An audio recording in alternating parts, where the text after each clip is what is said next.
नमस्कार दोस्तों, मैं आचार्य गौरांग शर्मा। आज ग्रहों की और भगवान विष्णु के अवतारों की चर्चा की श्रृंखला में हम बात करेंगे सूर्य ग्रह की, यानी कि मर्यादा पुरुषोत्तम श्री राम अवतार की। दोस्तों, जैसे कि आप जानते हैं कि भगवान श्री राम का चरित्र कितना पावन है, कितना निर्मल है। हर किसी को भगवान राम की जीवन गाथा यानी कि रामायण का पूरा पूरा ज्ञान होता है, इसीलिए उसकी चर्चा करना भी व्यर्थ है। कितने ही बार आपने रामायण को देखा होगा, कितनी बार आपने उसको सुना होगा, पर हर बारी आपको सुन के आपका मन पवित्र होता दिखेगा। भगवान राम का चरित्र कुछ इसी प्रकार है। ठीक वैसे ही जो सूर्य देव हैं या कुंडली में सूर्य हैं, उनका स्वभाव भी एथिक्स के ऊपर रन करना, मॉरल्स को गवर्न करना, अपने धर्म से निष्ठा रखना, अपने कर्तव्यों का पालन करना, ये सभी चीज़ें हम सूर्य ग्रह से देख सकते हैं। सूर्य हमारे पिता को भी दिखाता है कुंडली में। जैसे भगवान श्री राम अपने पिता के वचन का पालन करने के लिए 14 वर्ष तक वनवास स्वीकार करते हैं, ठीक वैसे ही सूर्य यदि नेक हो तो जातक अपने पिता की आज्ञा का पालन करने वाला होता है। कुंडली के 12 भावों में सूर्य जहाँ पे भी बैठेगा, अगर वो नेक अवस्था में हुआ यानी कि अगर वो अच्छी अवस्था में हुआ, तो वो वहाँ पे अपने एथिक्स को, मॉरल्स को, अपनी ड्यूटीज़ को अपहोल्ड करेगा। पर अगर सूर्य वहाँ पे खराब हुआ तो बिल्कुल इसकी विपरीत फल मिलेगा, और वो इनमें से किसी चीज़ों का ख्याल ना करते हुए अपने कैरेक्टर को लूज़ कर देगा, अपने एथिक्स को लूज़ कर देगा, और वहाँ पे अपनी ड्यूटीज़ को नहीं निभा पाएगा। बात करते हैं लगन की। पहले भाव में जब सूर्य बैठे होंगे तो ये हमारी पर्सनालिटी को, हमारी बॉडी को, हमारे फेस को और हमारी ओवरऑल लाइफ को दिखाता है। ये कुंडली की थ्रोन भी माना जाता है, ये कुंडली का सिंहासन माना जाता है। जब यहाँ पे नवग्रहों के राजा सूर्य देव आके बैठेंगे तो जातक प्रतिभाशाली और बहुत ही विनम्र स्वभाव का होता है। जातक अपने आसपास के लोगों का ध्यान रखना, उनकी देखभाल करना भले रूप से जानता है। पर अगर सूर्य यहाँ पे मंदे असर का हुआ तो ऐसा जातक ईगोइस्टिक बन जाएगा और लोगों के साथ बदसलूकी करेगा, खुद को शहंशाह और सबको मलंग समझेगा। अगर सूर्य दूसरे भाव में बैठे हुए तो ये परिवार का भाव है, सेविंग्स का भाव है, परवरिश के समय का भाव है, संस्कारों को भी यही भाव दिखाता है, हमारे वाणी के तरीके को भी यही भाव दिखाता है। अगर सूर्य यहाँ पे नेक हुआ तो ऐसा जातक अपने पुरखों की आवाज़ यानी कि अपने घर से जो संस्कार उसको मिले हैं वैसी विनम्र भाषा में बातचीत करेगा। वो अपने पैसे की जो सेविंग्स हैं उसको लेके बहुत एथिकल होगा। वो गलत तरीके का पैसा अपने पास रखेगा ही नहीं। वो अपने परिवार की देखभाल करने वाला होगा, कुटुंब का निर्वाह करने वाला होगा। पर अगर सूर्य खराब हो गए या गलत अवस्था में यहाँ बैठे हैं तो इसका बिल्कुल विपरीत फल मिलेगा।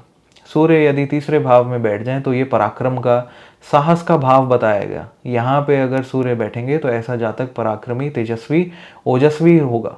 पर अगर सूर्य यहाँ पे नेगेटिव रिजल्ट्स दे रहे हुए तो जातक डरपोक हो जाएगा, जातक झूठ बोलने वाला हो जाएगा और जातक गलत कामों को स्टार्ट कर देगा, यानी कि नशा आदि में पड़ जाएगा, शनि की चीज़ों को पकड़ लेगा। अगर सूर्य चौथे भाव का हुआ तो यहाँ पे माता का भाव, संपत्ति का भाव, गृहस्थी का भाव, गाड़ी का भाव, ये सारी चीज़ें इस घर से हम देखते हैं। जब सूर्य यहाँ बैठेंगे तो जातक की माता के साथ उसके संबंध अच्छे हो जाएंगे। वो अपनी माँ की सेवा करेगा, उनके प्रति अपने कर्तव्यों का निर्वहन करेगा, साथ ही अपनी माता के संस्कारों को हमेशा याद रखेगा। सूर्य डिसिप्लिन को भी दिखाता है, तो ऐसा जातक चाहता है कि घर में रहते हुए भी वो हर प्रकार से डिसिप्लिन रहे। सुबह उठ के अपनी नित्य कर्म करना या दिनचर्या का पालन करना उसको अच्छा लगेगा, वो बिना साफ सफाई के नहीं रह पाएगा। पर अगर सूर्य यहाँ पे खराब हुआ तो ऐसा जातक बिल्कुल विपरीत गंदगी में रहना पसंद करेगा, माता से सदैव लड़ता झगड़ता रहेगा और अपनी साफ सफाई का ख्याल नहीं रखेगा। अगर पांचवें भाव में सूर्य बैठा, जो कि नेचुरली सन का ही हाउस गिना गया, तो यहाँ पे वो ज़्यादातर अच्छे ही फल देता है। यहाँ पे बैठा सूरज जातक को विद्वान बनाएगा, उसको पढ़ाई लिखाई में होनहार बनाएगा और डिसिप्लिन के साथ अपनी एजुकेशन को जातक कंप्लीट करेगा। ये हाउस हमारे अफेयर्स को या हमारे लव इंक्लिनेशंस को भी दिखाता है। तो ऐसा जातक अगर रिलेशनशिप में भी जाता है तो वहाँ पे भी वो एक रिस्पेक्टफुल डिस्टेंस रखता है। वो अपने रिलेशनशिप्स में भी लोगों को रिस्पेक्ट देता है या अपने पार्टनर को रिस्पेक्ट देता है। पर अगर यहीं सूर्य खराब हुआ तो ऐसा जातक हमेशा बाउंड्री क्रॉस करके अपनी डिग्निटी को लूज कर देता है, अपनी पढ़ाई खराब कर लेता है और रिलेशनशिप पार्टनर्स के साथ भी संबंध खराब कर लेता है। अगर छठे भाव में सूर्य बैठे हुए तो यहाँ पे जातक को वो नेक फल देने के बजाय ज़्यादातर खराब ही फल देते देखे गए, क्योंकि यहाँ पे वो नीच अभिलाषी हो जाते हैं। सूर्य जब यहाँ बैठेंगे तो जातक को पेट से संबंधित समस्याएं या उसकी ओवरऑल हेल्थ खराब कर देंगे अगर बुरे असर के बैठे। पर अगर सूर्य नेक हुए तो यहाँ पे बैठकर जातक को बहुत ही पराक्रमी, कॉम्पिटिटिव और गवर्नमेंट एग्जाम्स में या कॉम्पिटिटिव एग्जाम्स में अव्वल दर्जे के अंक लाते हुए देखे जाएंगे। साथ ही 7वें घर में यदि सूर्य बैठे हों तो ये सूर्य के नीच का भाव है। यहाँ पे सूर्य देव नीच हो जाते हैं। जब सूर्य यहाँ 7वें घर में रिलेशनशिप्स के घर में बैठेंगे तो हम देखेंगे कि जातक अपने रिलेशनशिप को, अपनी मैरिटल रिलेशनशिप को खास करके या बिजनेस पार्टनरशिप को लेके सीरियस नहीं रह पाएगा। यहाँ वो केयरलेस डिसीजंस लेगा, अपनी डिग्निटी लूज कर देगा, अपने एथिक्स, अपने मॉरल्स को यूज़ करना छोड़ देगा, चीटिंग करना स्टार्ट कर सकता है अगर बाकी अफ्लिक्शंस भी हुई तो। पर अगर यहाँ पे सूर्य नेक बैठे हुए, नीच होने के बावजूद भी अगर सूर्य यहाँ पे अपने मित्र ग्रहों की सहायता से नेक असर दे रहे हुए, तो ऐसा जातक लॉन्ग टर्म पार्टनरशिप्स बनाएगा और एथिकली उनको चलाएगा। 8वें घर में यदि सूर्य बैठ जाए तो यहाँ पे ज़्यादातर सूर्य का फल कैद हो जाता है, यानी कि सूर्य अपना प्रभाव बहुत ज़्यादा नहीं दे पाते, ये अंधकार का भाव है।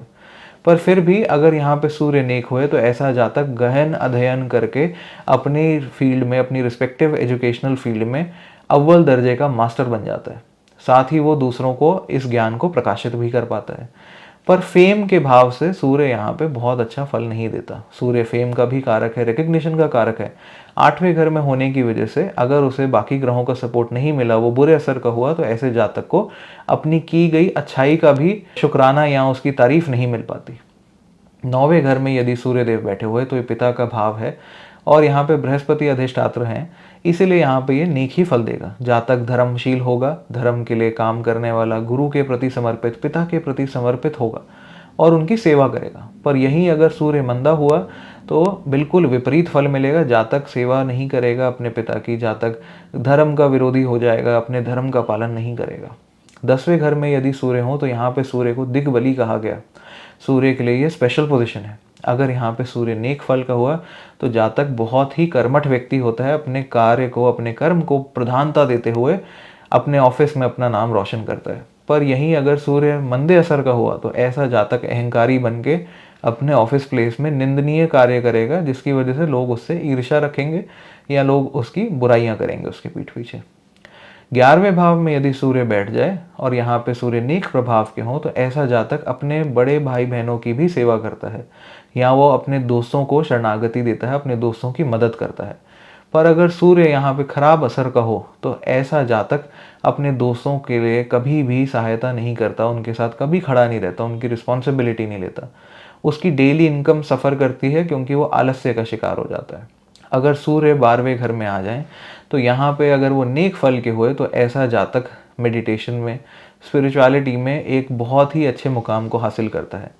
पर यदि अगर सूर्य खराब हो जाए तो ऐसा जातक अपने कैरेक्टर को लूज़ करके, अपनी डिग्निटी को लूज़ करके किसी भी प्रकार के इमोरल सेक्सुअल रिलेशन या इलिसिट रिलेशन को भी चूज कर सकता है, प्रोवाइडेड बाकी अफ्लिक्शंस हों तो ये थी दोस्तों सूर्य देव की कहानी या भगवान विष्णु के राम अवतार की कहानी, जैसा ऋषि पराशर ने अपने ग्रंथ बृहद पराशर होरा शास्त्र में बताई। ऐसे ही और वीडियोस के लिए हमारे पेज को सब्सक्राइब कर लें ताकि हम और कंटेंट आपके साथ शेयर करते रहें।